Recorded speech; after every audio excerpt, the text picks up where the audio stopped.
Sejam bem-vindos nesse nosso primeiro episódio, que está nas plataformas do Spotify, no YouTube, e também vai estar os cortes no Instagram da Flávia Sukekava. Eu, Yuri Sukekava, e ela, Flávia Sukekava, somos irmãs, e a gente vai se apresentar agora para vocês nesse nosso primeiro tema, as complicações e erros de tratamento na terapia regenerativa periodontal. Bora, Flávia! O meu nome é Flávia Sukekava, é um prazer estar com vocês. A minha formação é em odontologia pela Universidade Estadual de Maringá há alguns anos atrás. Eu sou especialista, mestre e doutora em periodontia pela FOUSP, que é a Faculdade de Odontologia da USP de São Paulo. E hoje é o nosso primeiro episódio do nosso RegeneraCast. E eu convido vocês para nós discutirmos um pouco sobre as complicações que podem acontecer nos tratamentos regenerativos para a doença periodontal. Bom, eu sou a Yuri, eu sou química, sou irmã da Flávia. Eu atualmente trabalho numa empresa de bebidas e me interesso muito por ciência. E aqui nesse podcast é o seu podcast que une clínica e ciência de uma maneira simplificada e descomplicada. É isso aí. Bom, o que a gente quer saber hoje? Por que é tão importante puxar esse assunto no dia de hoje, hein, Flávia? A gente tem vários tipos de tratamento dentro da periodontia, mas o especial, a terapia regenerativa, a gente precisa trazer alguns assuntos importantes. Flávia, você pode me dizer o que é importante dentro desse assunto para puxar ele hoje? Bem, o tratamento regenerativo, ele é parte fundamental da terapia periodontal. Para os pacientes que têm doença periodontal, muitas vezes o tratamento periodontal básico não é suficiente e nós temos que partir para o tratamento regenerativo. Esse nosso podcast será baseado num artigo de revisão que foi publicado na Periodontology 2000, que é uma revista que traz grandes revisões em periodontia, e ele tem como os autores Karin Jepsen, Anton Scullion e Soren Jepsen. Ele é de junho de 2023. Só fazendo um adendo, o link do artigo vai estar aqui na descrição para vocês, tá? Para vocês conseguirem acessar, fazerem a leitura, para vocês verificarem todas essas informações e conhecimentos que nós estamos passando, inclusive outros links úteis, não esqueçam. O que é importante a gente entender que dentro da ciência, a ciência ela é plástica.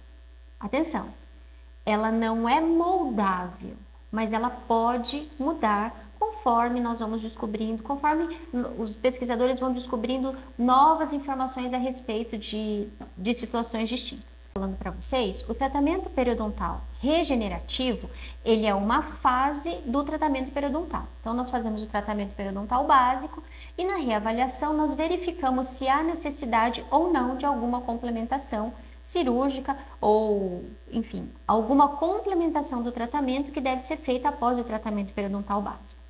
E nesse artigo é discutido por que ocorrem problemas durante essa fase do tratamento.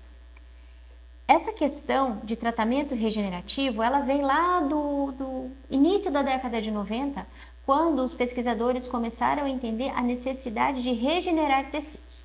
Tem uma historinha que eu sempre conto para os meus alunos, que eu falo que quando você quer regenerar um tecido, você quer um tecido com a mesma forma e função.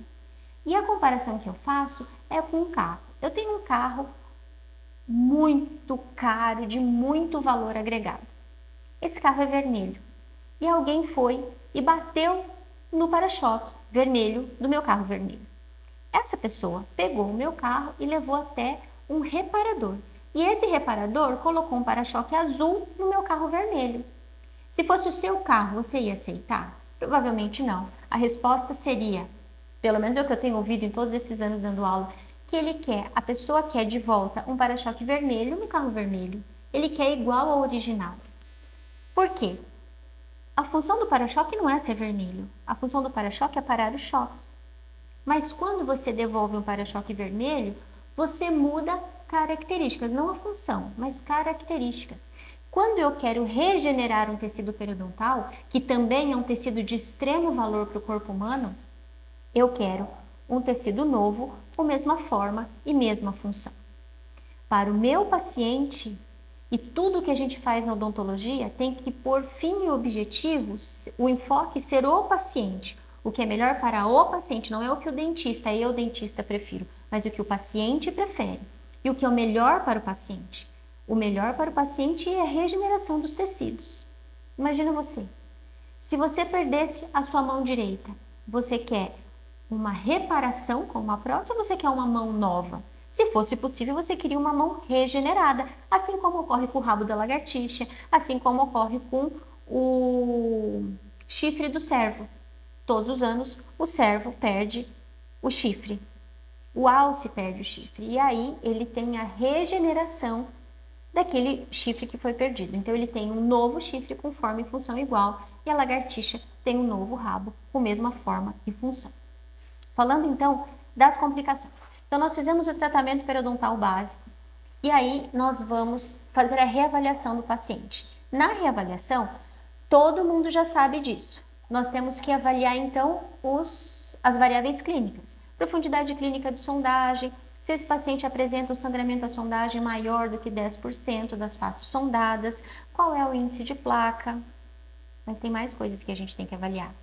Quais são os fatores de risco desse paciente? Ele fuma? Ele tem diabetes? Se a resposta for sim para qualquer uma dessas questões, você tem que voltar e rever se esse paciente merece receber o tratamento periodontal regenerativo.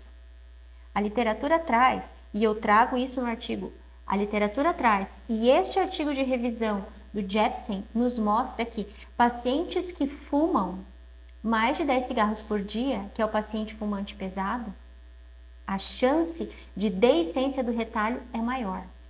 Se o retalho sofreu deiscência, se a sutura saiu antes do tempo, se não houve tempo desse tecido conjuntivo ser reparado adequadamente, a chance do preenchimento de um defeito ósseo é muito menor.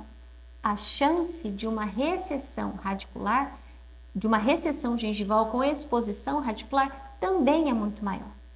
No paciente diabético descompensado, a chance de infecções oportunistas e a própria vascularização periférica deficiente dificulta o processo de regeneração dos tecidos, o processo de cicatrização dos tecidos. Então, é fundamental nós termos os controles dos fatores de risco que esse paciente vem apresentando no início da terapia e podem se repetir na fase de terapia regenerativa. Então, basicamente, a química do organismo do paciente não fica pronta e favorável para receber esse tipo de tratamento, porque ele vai ter uma pior performance de cicatrização, Como que eu posso dizer isso assim, para o paciente de maneira que... Porque ele vai receber um não, né? Dentro da... ele quer esse tecido da mesma forma, regenerado. Como que eu posso dizer para esse paciente que ele não consegue receber esse tipo de tratamento? Você vai falar para o seu paciente, o senhor ou a senhora não pode receber por qual fator? Porque... Não, você pode abordar isso da maneira mais direta possível. É uma questão que eu reforço muito com os meus alunos e com os meus pacientes, que a comunicação ela tem que ser muito clara, do gênero. Olha, nós não conseguimos o resultado esperado com a terapia básica e nós teremos que fazer um procedimento cirúrgico complementar à terapia básica. Entretanto, com esses níveis de diabetes que o senhor vem apresentando, com essa quantidade de cigarros fumados que o senhor ou a senhora vem apresentando, não é possível nós termos um resultado satisfatório. E agora? O senhor, a senhora, o senhor paciente, vai aceitar alguma alteração, por exemplo, uma readequação alimentar, um acompanhamento nutricional, um acompanhamento com endocrinologista, ou ainda redução, como é que a gente fala aos poucos? Redução gradativa dos cigarros fumados. A responsabilidade é do paciente, a responsabilidade não é minha enquanto profissional, a minha é prezar pelo bem do paciente, oferecer para ele todas as alternativas e explicar os riscos. E aí eu vou dizer para o meu paciente, Se nós não tomarmos essa atitude, redução dos cigarros fumados ou cessação total do hábito do tabagismo, controle dessa glicemia, o resultado não será o esperado. A gente tem que jogar claro com o paciente. E a responsabilidade é dele, não é sua. Não é você que obriga ele a fumar, não é você que obriga ele a não controlar o diabetes. Então tem que ser dividido. Existem outras coisas que também levam em consideração, que nós devemos levar em consideração quando nós buscamos o sucesso da terapia regenerativa. Controle de placa. Se o paciente não faz um excelente controle de placa antes da cirurgia, qual a garantia que nós teremos que ele vai fazer depois? Esse paciente tem que ser treinado antes. Ele tem que adquirir esse hábito, que provavelmente foi o hábito que levou ele a desenvolver a doença. Exatamente. Para ele poder ter o real sucesso que ele deseja no tratamento que ele busca. Então. Exatamente. Como os defeitos infraósseos, eles costumam acontecer principalmente em regiões interproximais, em áreas de forca, nós temos escovas específicas para indicar para esses pacientes. Então, nós temos escovas interdentais com diversos diâmetros. Nós temos as escovas com um tufo só, são chamadas unitufo, que acessam essas áreas de mais difícil acesso, que elas podem limpar essas áreas de mais difícil acesso. Então, para eu operar esse paciente, eu tenho que ter o controle dos fatores de risco, então fumo e diabetes, e eu ainda tenho que manter o índice de placa baixíssimo. A chance disso dar certo é muito maior quando eu controlo os fatores de risco. Então você entra no jogo com todas as suas cartas na manga. Agora, quando você opta por fazer concessões do gênero, eu vou operar essa área que está inflamada com acúmulo de placa, primeiro você não vai nem conseguir fazer um retalho adequado. O desenho do retalho vai ficar comprometido porque a gengiva já está toda edemaciada. Você não consegue suturar de maneira adequada porque essa mucosa está friável. Vai ser um paciente que vai sangrar mais, o risco de infecção está aumentado. Então, não faça concessões. Para você reduzir o risco de complicações da sua terapia regenerativa, controle os fatores de risco. Instrução e higiene bucal, no mínimo excelente para o seu paciente. Beleza. Ainda nós temos algumas questões para discutir. Pacientes com periodonto comprometido que vão sofrer terapia regenerativa. Por exemplo, primeiro molar superior. Primeiro molar superior costuma ter pelo menos uma concavidade na sua face mesial. Na face mesial de suas raízes. Se essa concavidade estiver tão comprometida que leve a bolsa periodontal próximo ou aquém do ápice desse dente, eventualmente, durante o tratamento periodontal básico, a gente pode causar uma lesão endodôntica. Nesses casos, não só nesses casos, tem os casos de furca, lesão de furca em molares inferiores, que a presença do canal cavo radicular simula uma doença periodontal só perdendo osso na interproximal, só perdendo osso na região de furca. Mas aí a gente vai olhar, o paciente não tem mais nenhum dente com doença periodontal. O paciente não tem nenhum fator traumatizante, não tem nada que altere anatomicamente aquele dente especificamente para apresentar a doença. Então, nesses casos de canal cavo radicular em molares inferiores, a gente deve primeiro pensar na endo. Eventualmente, o paciente tem o cavo radicular que foi infectado, que foi contaminado e necessita da endo. Mas quando é no caso do premolar superior? Eu devo fazer a endo antes ou depois do tratamento regenerativo? Há um tempo atrás, a discussão era pacientes que têm lesão endodôntica com comunicação periodontal, você não deve fazer a endo antes porque eventualmente você piora a chance de regeneração desses tecidos. Hoje a literatura nos mostra que tem comprometimento endodôntico, faça a endo. Faça a endo, se for o caso, troca de curativos para mudar o pH da região periapical, mas o mais importante é favorecer, deixar um ambiente propício para a formação de osso saudável nessa região periapical. Então, tratamento endodôntico previamente à regeneração tecidual periodontal também diminui a chance de complicações no pós-operatório na RTG.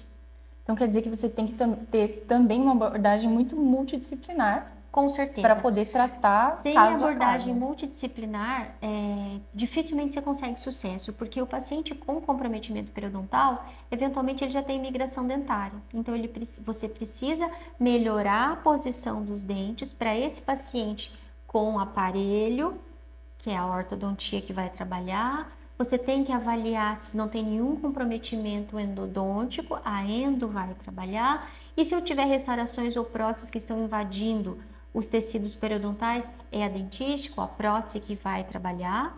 E você, enquanto periodontista, também entra. Então, é uma equipe trabalhando a favor do paciente. Caramba, é muito mais do que o seu conhecimento basicão que você recebeu de receita de bolo dentro da sua graduação. Não vai funcionar.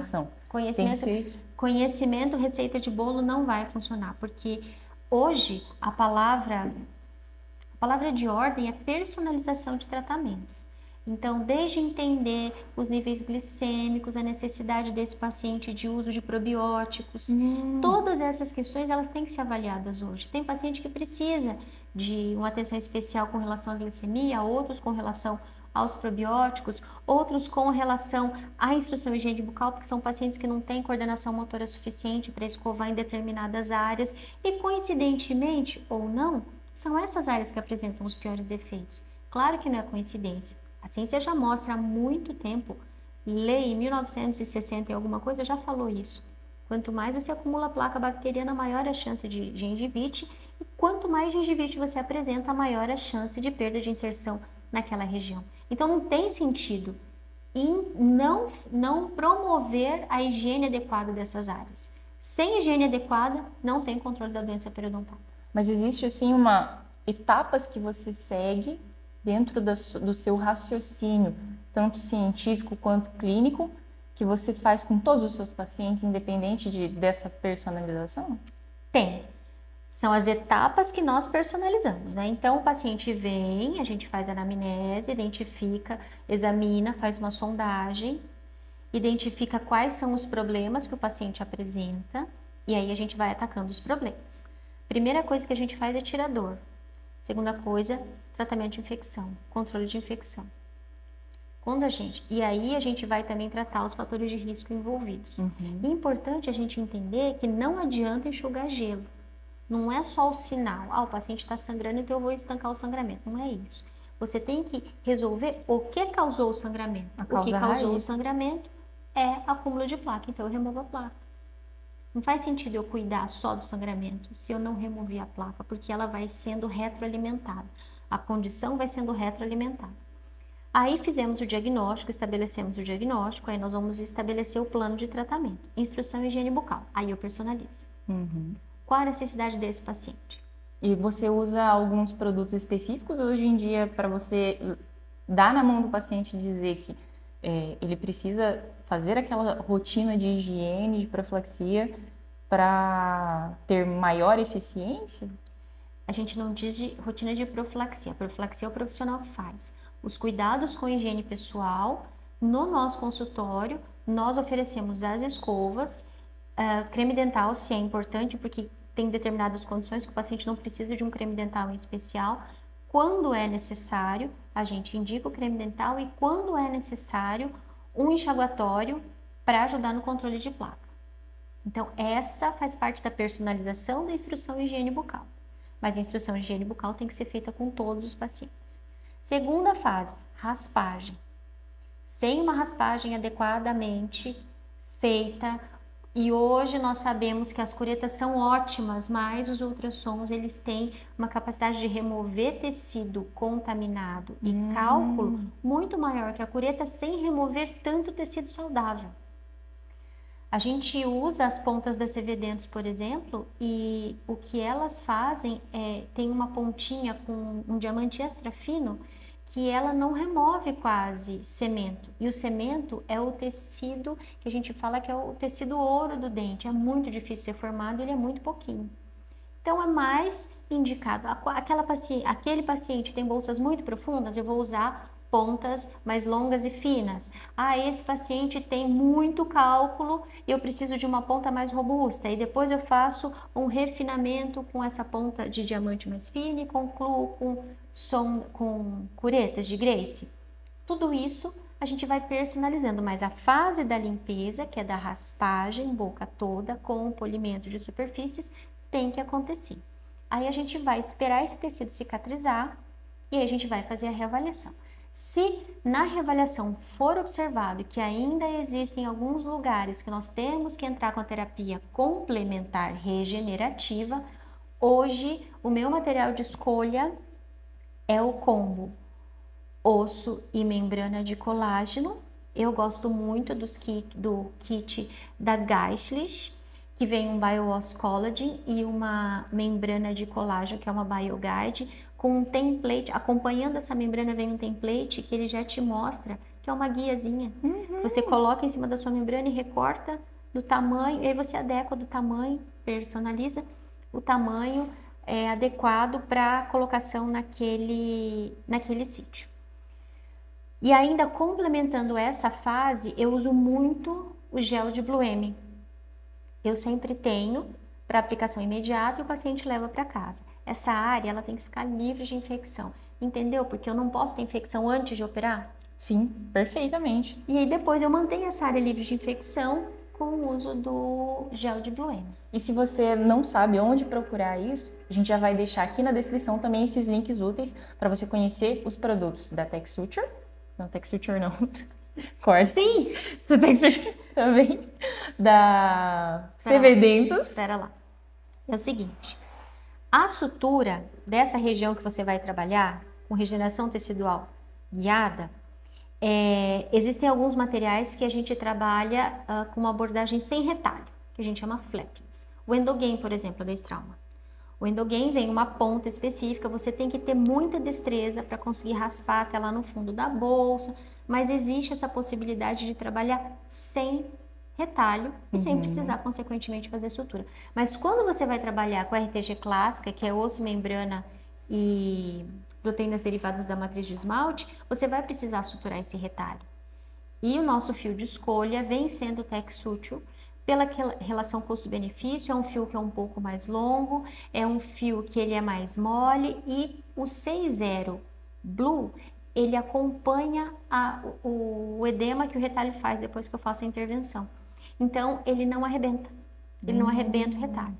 Então, a gente usa, e aí na finalização a gente usa a aplicação de gel de Blueme durante todo esse período, pelo menos uns 10 dias de cicatrização. Certo, então gel de Blueme, o fio correto, com custo-benefício melhor, a ponta para fazer ponta de diamante do ultrassom, da CV Dentos, e os biomateriais, tanto da Strauma quanto da Geistlich, que a gente vai também deixar os links aqui na descrição para você conhecer. Se você precisar de mais informação, pode entrar em contato conosco pelo direct do @FlaviaSuquecava no Instagram, e lá também você tem alguns conteúdos também interessantes e novas publicações que a Flávia tem feito dentro dessa mesma abordagem de regeneração, dentro da periodontia, dentro de um avanço de clínica e ciência no Brasil. É importante você que está ouvindo a gente, é importante você saber o seguinte: tem muita gente que é muito, muito boa na terapia periodontal básica e sempre fica faltando um pouquinho para complementar o tratamento, que é dominar a RTG. E a pessoa não tem feito porque vem apresentando muito problema, muita complicação, deiscência de retalho, perda de material, infecção no pós-operatório. Presta atenção se você está cuidando disso. Controle dos fatores de risco, instrução em higiene bucal e escolha adequada dos materiais. Se você estiver prestando atenção em tudo isso, provavelmente é só uma questão de técnica. E falta bem pouquinho para você ter a maior parte de sucesso nos seus tratamentos. E vamos pensar o seguinte: só erra quem faz. E só aprende quem olha o erro, identifica onde errou, corrige o erro e parte para o novo. Então, errar faz parte do processo, faz parte da curva de aprendizado. Se você está aqui, se você chegou até aqui, é porque você quer melhorar. Quero, além de tudo, fazer um adendo aqui para vocês. que a Flávia também é ITI Director do Study Club de Curitiba. E a gente vai deixar para vocês também o link da inscrição no ITI e também no The Box da Osteology. Sempre está tendo webinars bem importantes, com assuntos muito quentes da área, dentro dessa plataforma da Osteology. E a Osteology Brasil, representada também aqui pela Flávia, tem outros representantes que também têm produzido muito conteúdo dentro da especialidade. Então fica o convite para vocês, segue a gente nas redes sociais, não esquece de deixar a sua curtida e deixar os seus comentários se você quiser saber mais sobre essas técnicas, que a gente vai produzir ainda muitos conteúdos, muitos podcasts. Se você está vendo, se você está ouvindo, segue a gente em todas as plataformas. E olha, vão vir cursos também, muitos cursos muito bons, com abordagens muito avançadas, técnicas, mas também simplificadas, que você pode aprimorar a sua prática clínica, muito embasado dentro da ciência, dentro das pesquisas mais recentes sobre os temas. Tem uma outra coisa, você acha que não tem cupom dentro da plataforma WM, que também está aqui na descrição, tem o cupom de primeira compra que você tem 10% off dentro do site. Então aproveita, se você quer conhecer os produtos, a eficiência, a eficácia dos tratamentos que utilizam o Blue M, fica o cupom de desconto aí para você. Primeira 10. Quando você fizer a sua compra, vai lá e coloca esse cupom que você já tem 10% off na sua primeira compra, ok? Então, para finalizar, a gente agradece cada um que participou aqui, você que ouviu, você que está curtindo. Continua aqui com a gente, que a gente vai trazer muito mais. Obrigada, Flávia, e fique conosco e até a próxima.